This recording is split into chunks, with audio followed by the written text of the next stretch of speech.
next day, sleeping under houses which leak whenever it rains, and on a bare floor, because even to access a mattress is a problem. And when it comes to the orphans, these are children who found themselves with no guardian, and it's because of some of the beliefs that over prevailed in our area, whereby for a man to be called a man, members used to believe that for you to be called a man and a strong man in a community, you have to get married to one or two women, and you have to produce more than 10 children. And this kind of myth brought a lot of issues in that diseases were spreading at a very high rate. People were producing children that they can't take care of. And because they had the diseases, the HIV, most of them died because even accessing the drugs was very difficult. And by then, drugs were not there. So these children found themselves homeless, found themselves orphans, and in a situation that they didn't participate to put in place. And with all this background, Ron Lily Foundation decided to start this initiative to support such kind of families with, first of all, the best needs of life. However, we also look at the sustainability part of it, because when it came to COVID-19, it was very difficult even for our friendly donors who used to support us to stop. We didn't know when the pandemic will end, and it was total suffering. We couldn't access any donation anymore. And to make it worse, when our lady, who was our chief supporter, passed on due to COVID-19, it worsened the situation. We didn't have anyone to now support the organization. But I said, could you please tell us your own story, but short? So tell us so we understand the whole story. So you yourself been having the chance to, you've been given the chance to go to university. And how that, I mean, to me, that's the real story. The fact that you've been given the chance to go to university, and instead of moving to another country, you are still there within your community, making sure local people are cared for. And what happened to the patron of this foundation? Could you tell us, how old are you, Ronald? I'm 28 years old. And 28. You're 28. Yeah, I'm 28, and in so you finished university when? I finished university in 2018. So 3 years ago, right? So what happened? So the patron who was your benefactor passed away. Yes, is that correct? Yes. Yeah. And you being left with a large commitment. 68 families, which means around just under 300 people, right? Yeah, it's 270 and over. Okay, so how do you navigate? Do you have a team to help you? I have a team of 12, and I thank God there are 2 nurses who have joined my team, and they are willing to administer medication to these families. And so just because we really need to get the clear picture of what's happening. To me, you are the unsung hero, and for good reason. So you had, after the patron of this foundation died a couple of months ago, you had to put together a team. Is that right? Yes. Because the founding stopped, and you being left, you inherited this dream of helping others without having a team, without having the means, without having any guidance from anyone. So you created a team. Maybe Dr. Marina, to give you more clarity about that. Please. Yes. Personally, my story starts with it right from my family. Because as I always say, I was born in a family of 11 and raised in a family of 11 with my two good parents who loved me so much. And we lived in what we call total poverty. All the pictures, the funny pictures you always see on CNN and all those big televisions, I want to say that I was a true picture of all those. And this gentleman who passed on a few months ago, called Lily Walter, came to our place and he got to know me. He became my friend and offered to support me because if my parents had given up, and he gave me another chance to access the good education. And when I finished my university, actually this was before even finishing my university, I took over. I started now engaging into political arena, and where I contested as a resident campus commissioner. And because of the too much love that this gentleman showed me, because his initial plan was to pay only my school fees, but he realized that even my parents could not afford to feed me in another area where I was staying while going to school. And he also realized that my parents could not even afford to pay rent, even to buy me clothes. So he offered to support me with all other requirements, as well as paying my school dues.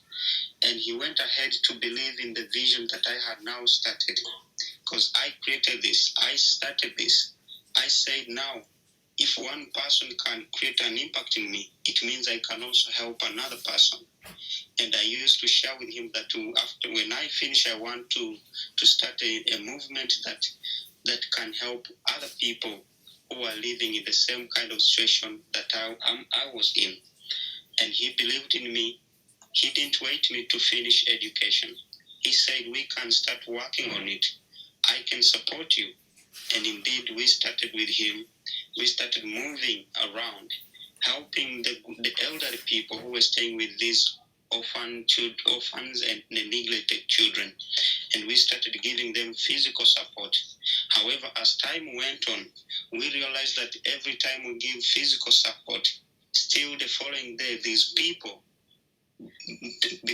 become again vulnerable. So we looked at now the sustainability part of it, and we started now bringing in the aspect of training, and we started training them. Unfortunately, when COVID-19 hit him, when he went back home in the Niva, that's when things turned around. And I didn't want to disappoint him, even if he's no more in the world, because this is something that he believed in. This is something that he put in most of his resources to make it alive, and also to impact on the people who were suffering, because he witnessed it.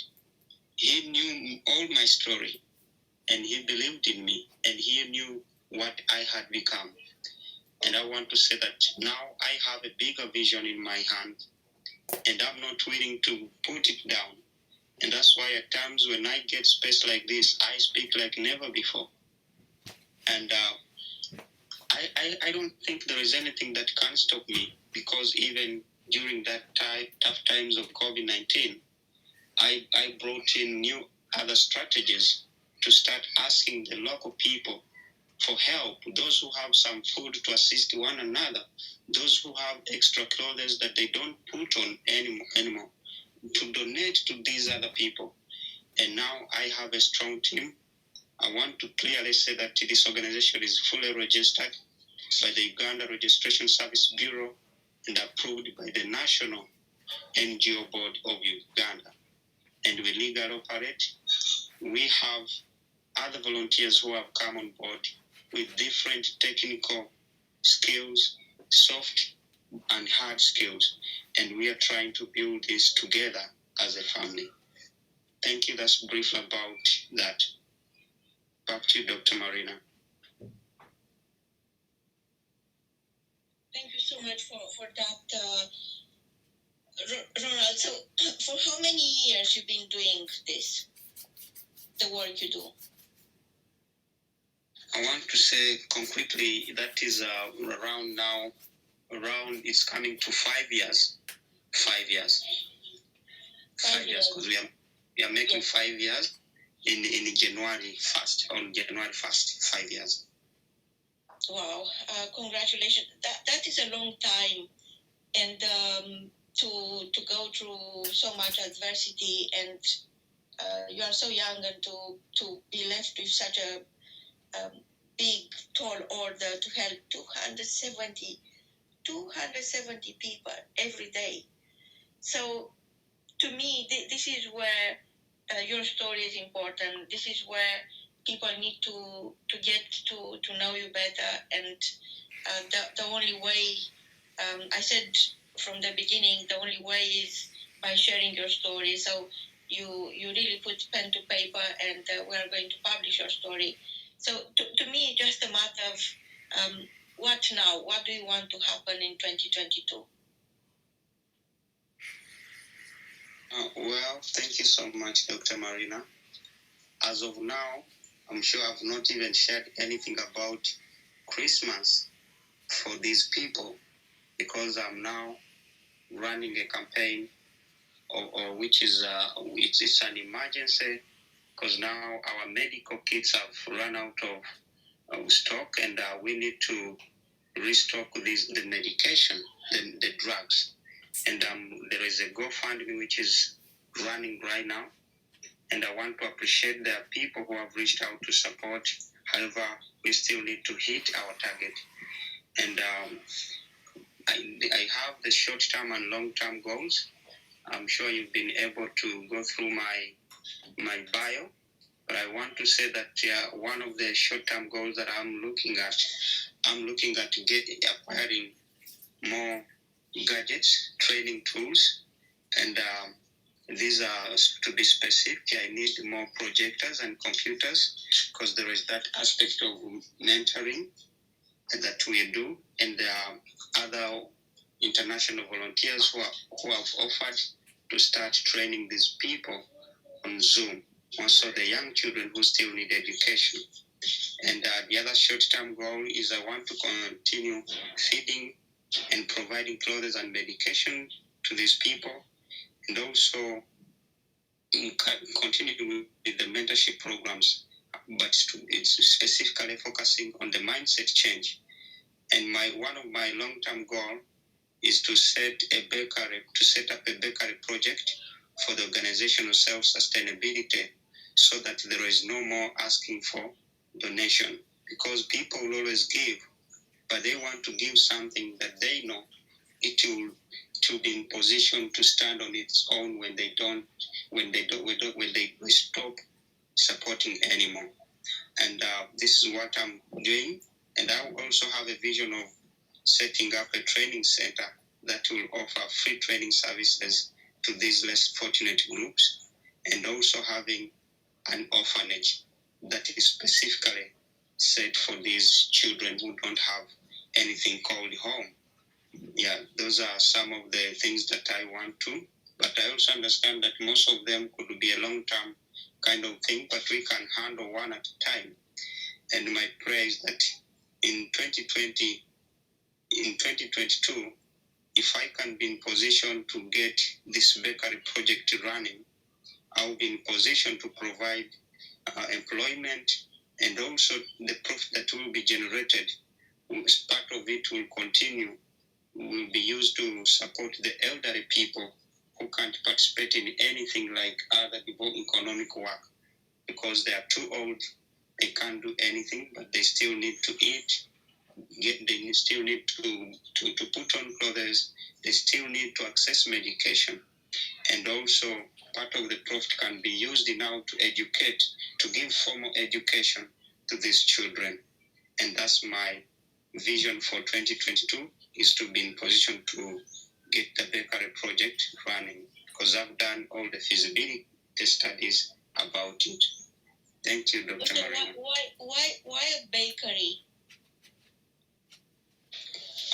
A bakery, to be specific.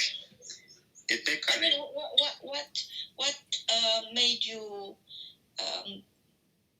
think of a bakery? I mean, for me, it's clear it's happening. I already smell the fresh bread happening. So, but why bakery? What is your connection with bakery? The first point on this is that most of in a bakery, when you look at it, most of the products, it's food, and people need food and cheap food.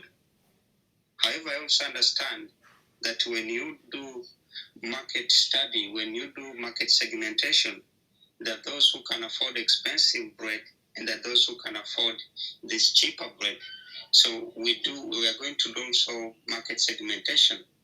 And I believe if it's a bakery, I'll be in position to train most of the girls who don't have what to do. And most of these are the young mothers who are now past the formal education, but they still need to live.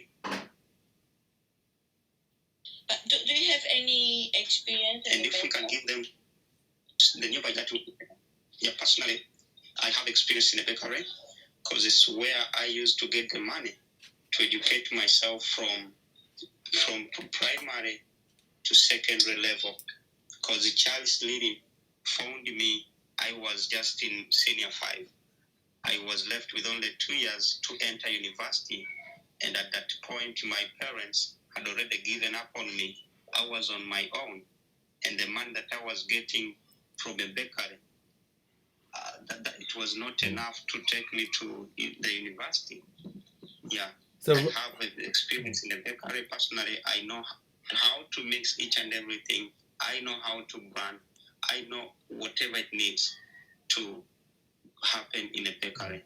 But I still also need to, I can get more people to come on board because I can't do each and everything as an individual.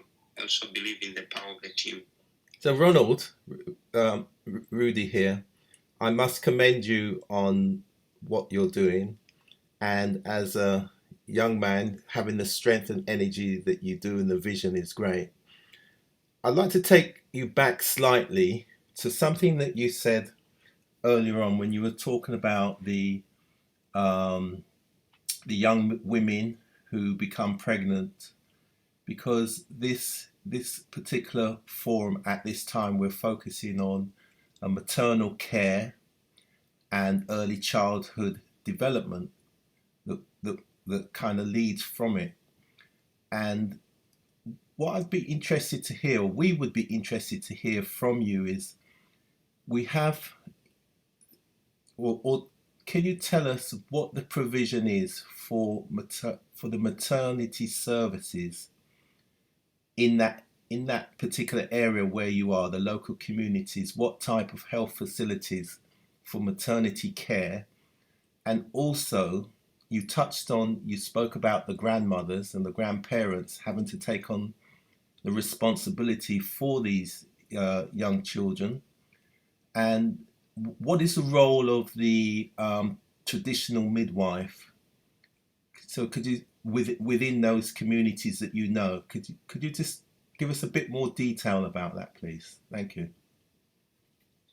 Well, thank you so much, Rudy. That's so beautiful, and I'm glad to talk about it.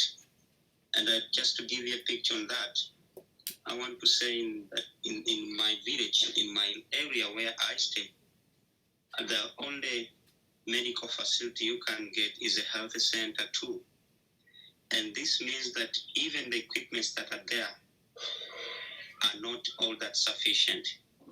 At times, you can take there a sick person and you fail to get even paracetamol. And what they tell you is to go to a nearby clinic and buy the medicine on your own. So there are health centers too. Actually, there are 5 of them located at a distant distance. However, even if you're to access them, you will not be in a position to get the treatment that you need. And this makes people just to stay home and get healed naturally. And those who can survive naturally, they die helplessly. And when you talk of the local midwifery, I want to say this is not something that you can rely on, because when you look at our setting, this is a setting where most of the economic activities are taken up by only few individuals, and most of them being foreigners. And this has made many people to fall into traps of poverty. And this is what one of my vision that I want also to look at is how to be in position to lobby for a medical facility that will be in a position to offer the treatment that these people need. Because when it comes to mothers, they don't have even whatever you're talking about, medical beds, all those are not there.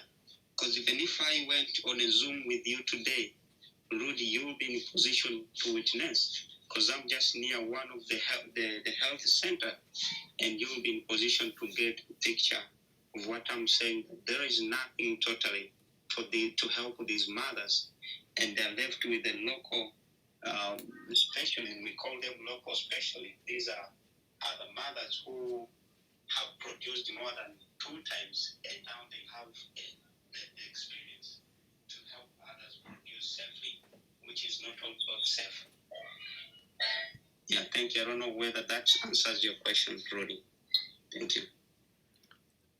Thank you for that, Ronald, and that's some interesting information which we certainly would like to follow up on. And in terms of a mother's support group for other mothers, and so we can see there's a need there for that maternal care support.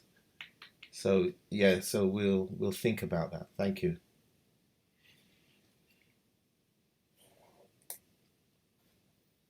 Back to you, Dr. Marina. Thank you so much, Ronald, and thank you, Rudy, for the question. Great questions. We have Brooke here. Welcome, Brooke. The mic is yours. Oh, thank you for this stage. My name is Brooke. I'm a podcast host, civic engagement warrior, social justice warrior. I'm just here to observe and join in my energy where it, can help serve others. I'm very passionate about what Ronald is speaking on, and I would love to help in any way I can.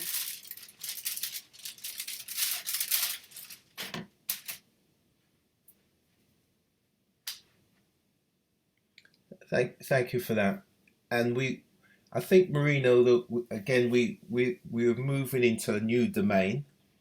So there's something about recognition and being able to in the future give what we would call recognition awards. And recognition is always important, because when good practice and effective practice is recognized, then it can be amplified, it can be shared, it can be used as a case study to show people what can be done, making best uses of the resources that are in the neighborhood. And Ronald touched on it there in terms of community sharing, which is really, really important, so that everyone can flourish. But I think definitely as it relates to the maternal care, there's something for you to consider, Ronald, in terms of, you mentioned about those women who've had two children now become those who people now rely on them to help with the maternal care, and their only experience really and support has been the fact that they've survived, 2 pregnancies. So there's something about you being able to facilitate And I think you would strengthen your community with that focus on the mothers and facilitate a mother support group, allow the mothers to pick their leader, and again, all their voices being heard in the type of support that they need. And that's, I think, in the work that you're doing is excellent. So if you could get a focus and hear the voice of the mothers, and I would not be surprised if those same mothers have the solutions to improve their lives and the lives of their children in their early development. And it's going back to what Dr. Marina says, is can we hear the story? Can you bring one of those mothers onto this platform so the mothers can tell the story so that can be shared? Over to you, Ronald. Sure, that is really amazing. I can get as many as you can. I can also help them to put it into writing, but on a short term, it would be wise to get one on board to share with you, to give you more insights about maternal health in Uganda, and to be specific in the area where I stay, because this is something that is also alarming, and mothers are at the foundation of our nation, because they give birth to us, and they're just left to support each other. And personally, what I do, as I told you, we sensitize them, and we that idea was to now assign to get a lead, and also be in position to collect the information that they need, the items that they need to be helped with, to be in a position to help one another. That would be absolutely amazing. And I'm going to make sure that at least we collect that information. I'll get one or two to come on board whenever you that to happen, and you can ask them most of these questions, and they will be in position to give you a clear picture from a perspective of the woman. Absolutely. Absolutely. So all you need to do then, Ronald, is that you let the women know that you would like to host a meeting. It's their meeting, and you're just outlining to them that you're giving them an opportunity for their voices to be heard on a global platform, and you ask them to select the individual from amongst themselves who they feel can articulate the story that represents not themselves just individually but also collectively. So your role will be as a facilitator, something that we use all the time. So you can lead by serving, organizing, facilitating, and I think that from what you've outlined up to now, I believe that you have the skills and the attitude to be able to do that. So just host the meeting, encourage the women, give them confidence that their voice will be heard, and allow them to collectively put together their thoughts, and ask them to select from amongst themselves who they feel can best articulate not just what they need, but how they have overcome the barriers and obstacles that they face. Otherwise, we wouldn't be here if they hadn't done that. So first of all, it's going to be important, and that's why Dr. Marina likes the stories, is for them to explain to us how they have overcome the obstacles, because children have been born, they've made their way in the world, such as you, such as all of us, in fact.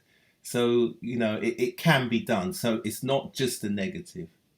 It's important that we recognise the contribution and the success that mothers have achieved, because there wouldn't be any adults without them. It's very simple. So I'll be interested in your perspective on that thought.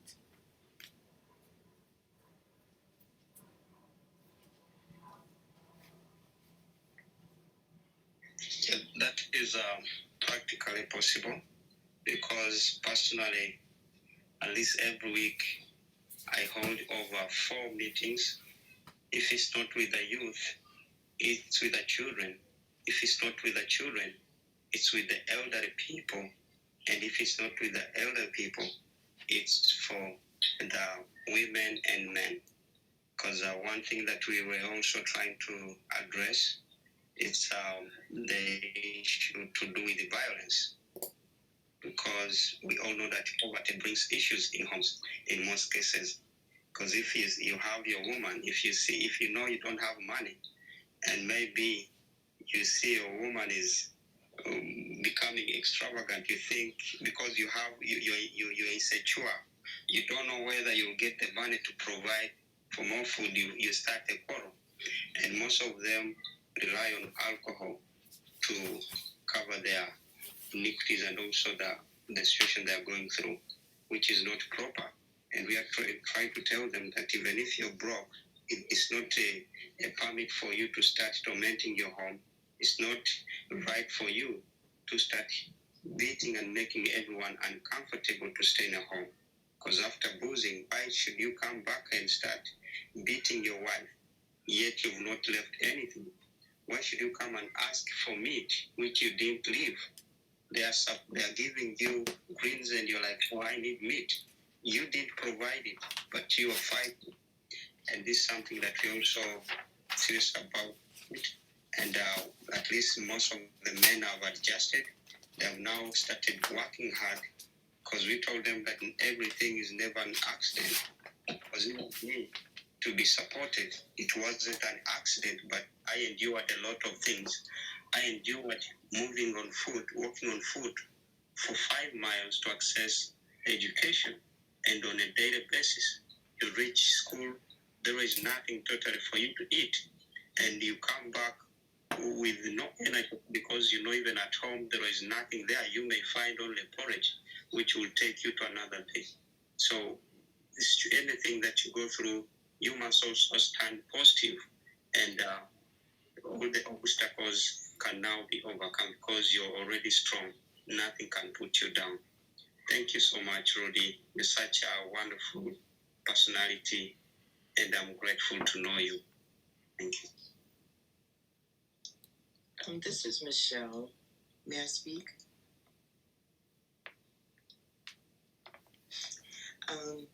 This is interesting listening to you all draw out Ronald's story. Dr. Marina, I appreciated that. And also, I have a little observation or something came over me that as Rudy was asking Ronald's questions, I realized how their viewpoint is very important and very practical in getting this project to actually look at, like you said, the maternity units, the women's viewpoint. But when Ronald brought out the subject of domestic violence and how he has these different groups and places for the clients in the village to come and meet, then I was wondering if in these groups, especially for the women, Ronald, has there been any training for the mothers that are have been appointed?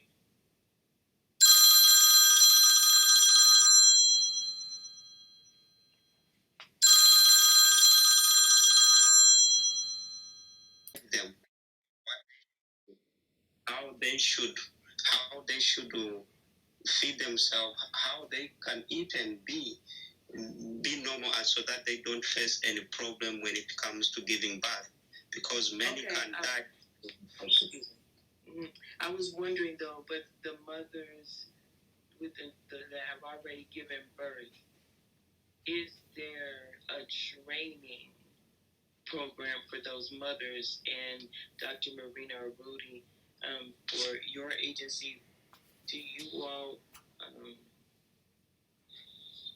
look into supporting that? Like, you know, as you were saying, Rudy, with Ronald, that he would be a facilitator. So is there anything that your organization already has in place that or systems that Ronald's people can plug into.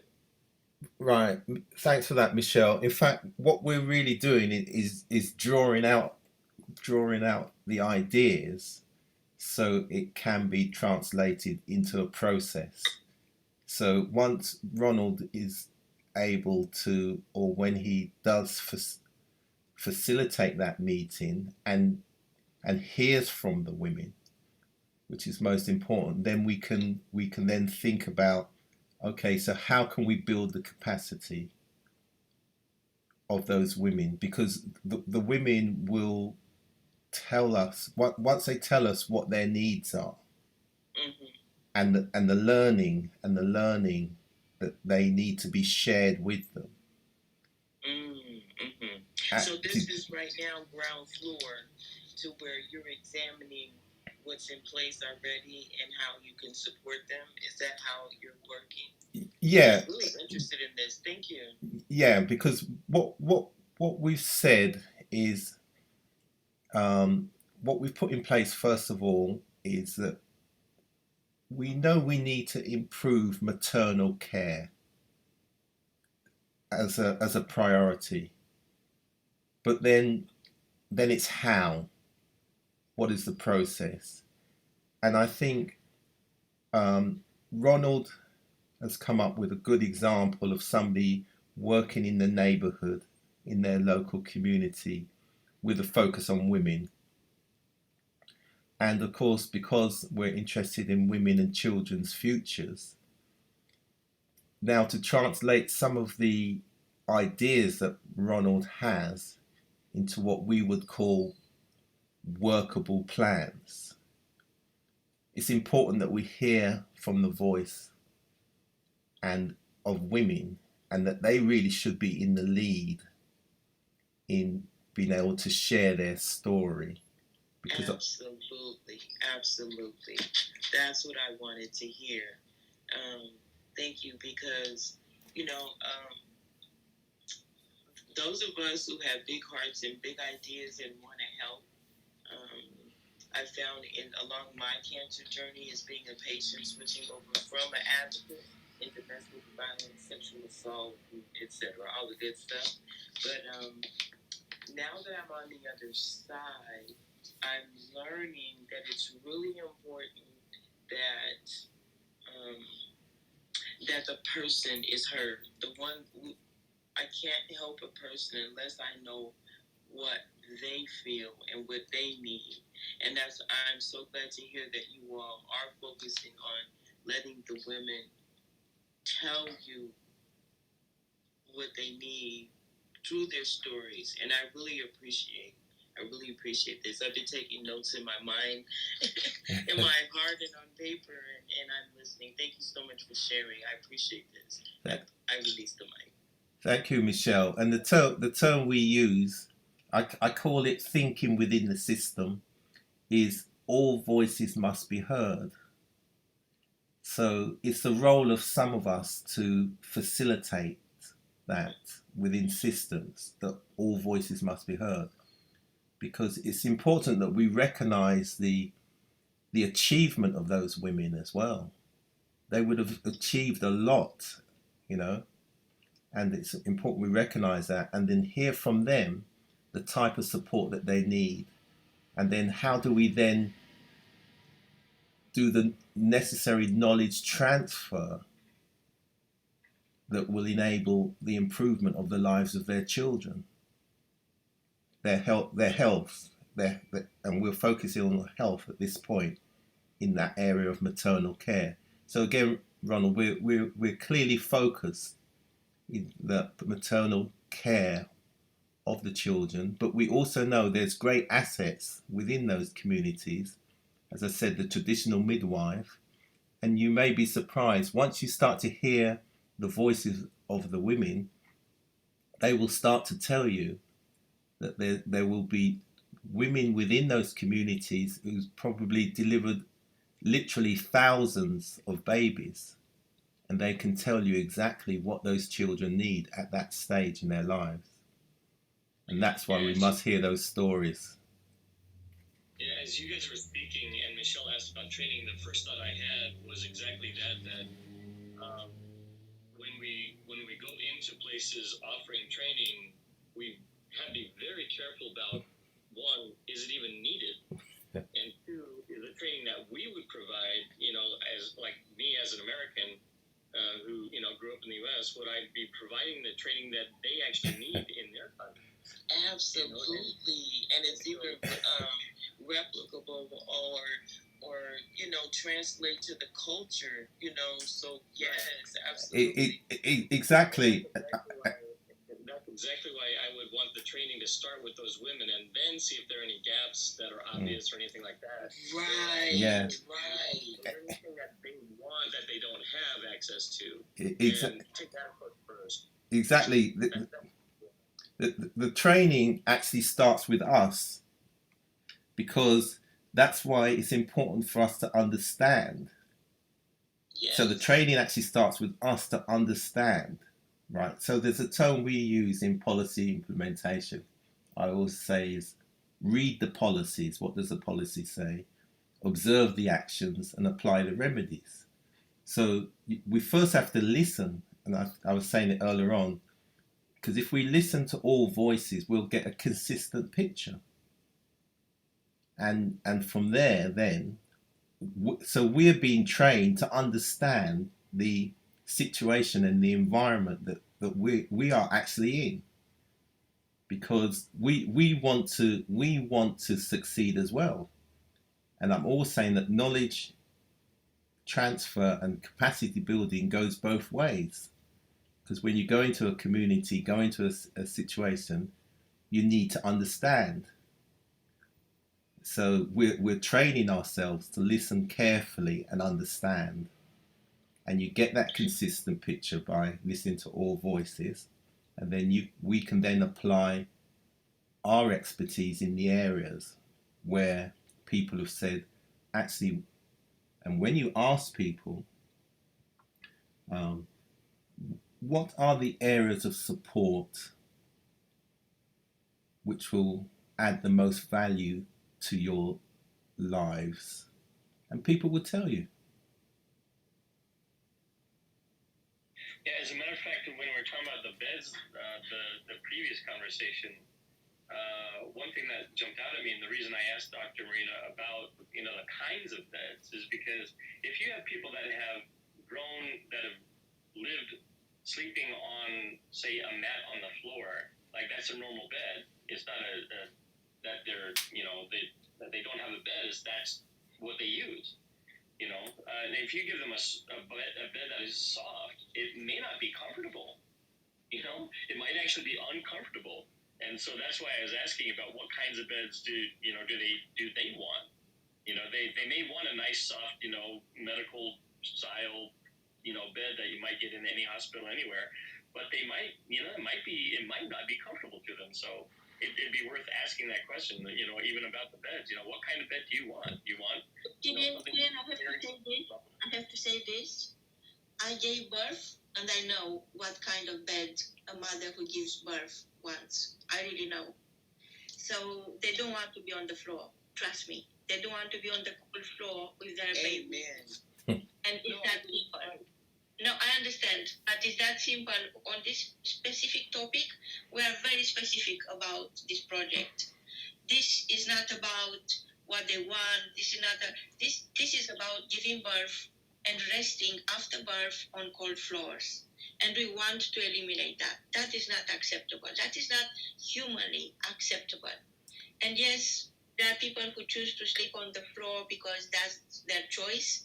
But when people don't have a choice, that is a different topic. Thank you so much, Gideon. Thank you. Yeah, and also linked to that, just before you come in, Ronald, just before you come back, and that's why you heard me stress about, so the beds are physical, but that's why you heard me stress about the traditional midwife, because the women, so we're talking about the physical beds, and within the system, within the healthcare system, it's important to have beds, but we're also thinking about the women in the villages, the rural areas, and that's why we're focusing on the traditional midwives, because you'll find in many developing countries, and particularly we started off with Ghana, that what happens that the women will stay with the traditional midwife and then go back into the healthcare system for the delivery of the babies within the maternity units, because the compassion and that, and of course midwife means to be with the woman. That's what it means, midwife. And the traditional midwife understands what the woman's going through, no doubt the environment that they're living in and the environment that they're going to face as well. So we've balanced the two. That's really the point I want to make. And actually, I just if you pull to refresh, you will see the bed. The My- point I would. No, I thought, Gillian, I'm with you. I totally get it. Is that this is such a very specific need. It's not about want. It's about need. We want to provide. Yes. Yeah, that's not what I was saying. Actually, I was only using it as an example to reinforce what we Totally get it. talked I about before. totally get it. I That totally. even on something so simple as a bed, you ask. It's good to ask first. That's Of what course. it's about. So if you pull to refresh, you'll see the kind of bed. You'll see Rudy there next to the bed. Thank you. Yeah. Again, okay. Yeah.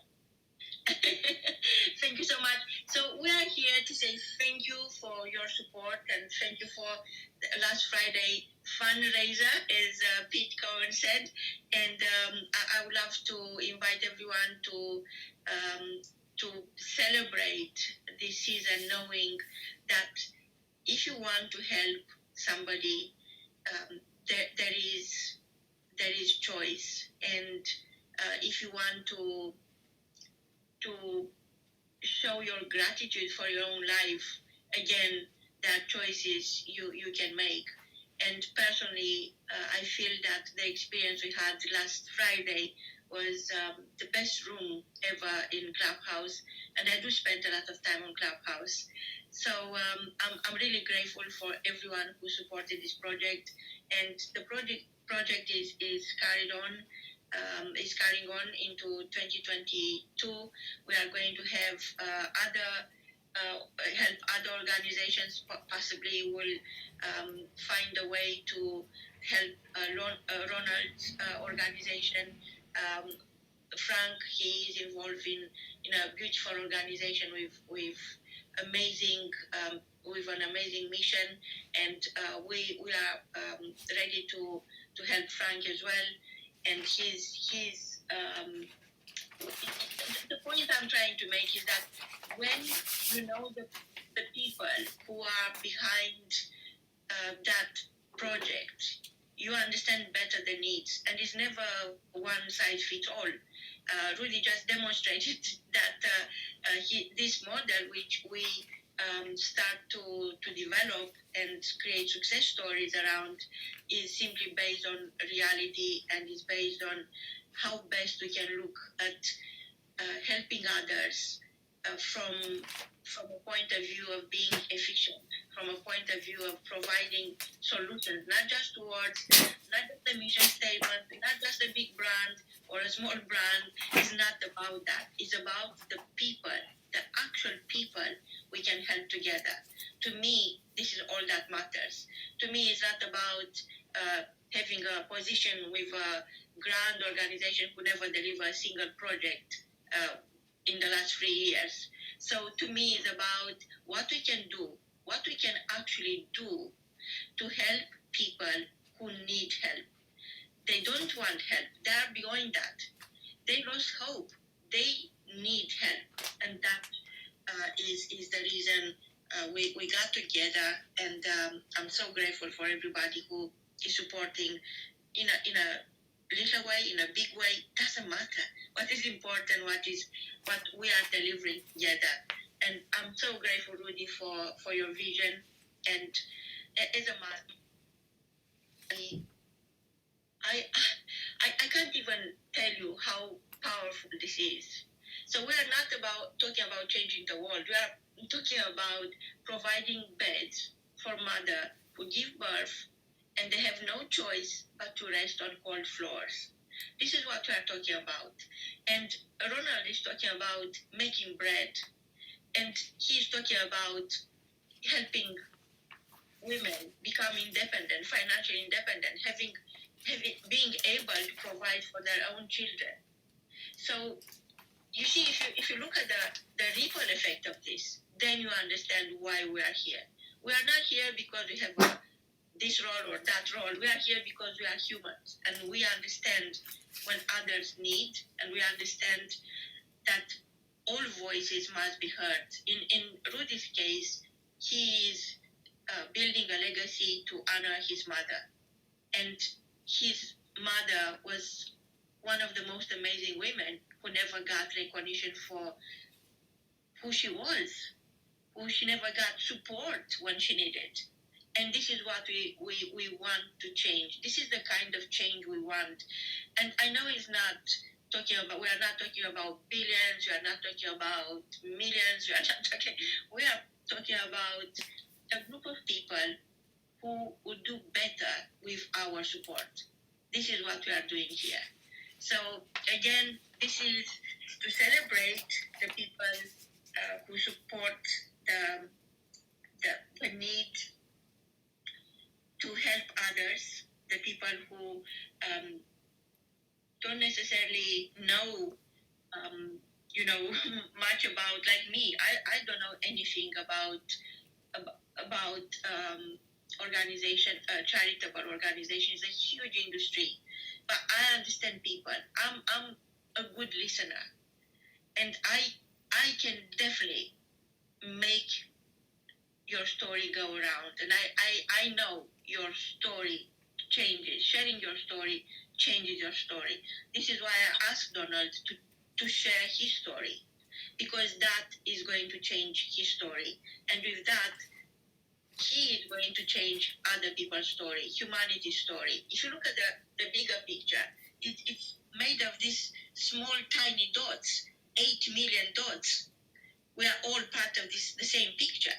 So whatever some people think they are bigger than others, well, they have to think again, because this 8 billion dots, it's all we have. And every single dot matters. Every single story matters. And yes, your story is yours. You can keep it yourself, or you can remember your story is yours but belongs to the world. Thank you so much, everyone. Rudy, if you want to, and Frank, if you want to have the closing remarks, please, the floor is yours. Thank you, Michelle. I'll hand over to Frank to give the final word. Thank you. Sorry, Dr. Marina. I don't know how I called you Marina. Michelle, apologies. We are the same, we are sisters. You must be sisters. You must be sisters. Absolutely yes. Absolutely yes. I feel the honored, and it's really, really not a coincidence. I'm sitting here, and I have to approve some parts of my book, my final my manuscript, and I just on page 248, I give you this small part. All we have is all we need. All we need is the awareness of how blessed we really are. But sometimes your heart needs more time to accept what your mind already knows. Not every day will be a good day, but live anyway. Not everyone will tell you the truth, but be honest anyway. Not all you love will love you back, but love anyway. Not all deals are fair, but play fair anyway. It's all about choices, and you and I have to make every day. Your life attitude is a choice. Giving is a choice. Respect is a choice. The choices you make define where you go. I must think what my mentor, hero, friend Nick Vujicic said about this. To be truly successful in any area of your life, you must maintain humility and the attitude of gratitude. It's it really goes hand in hand. It means be always thankful for what you already have. And I think this is so, I was just reading this, and remember always, happiness cannot be far behind a grateful heart and a peaceful mind.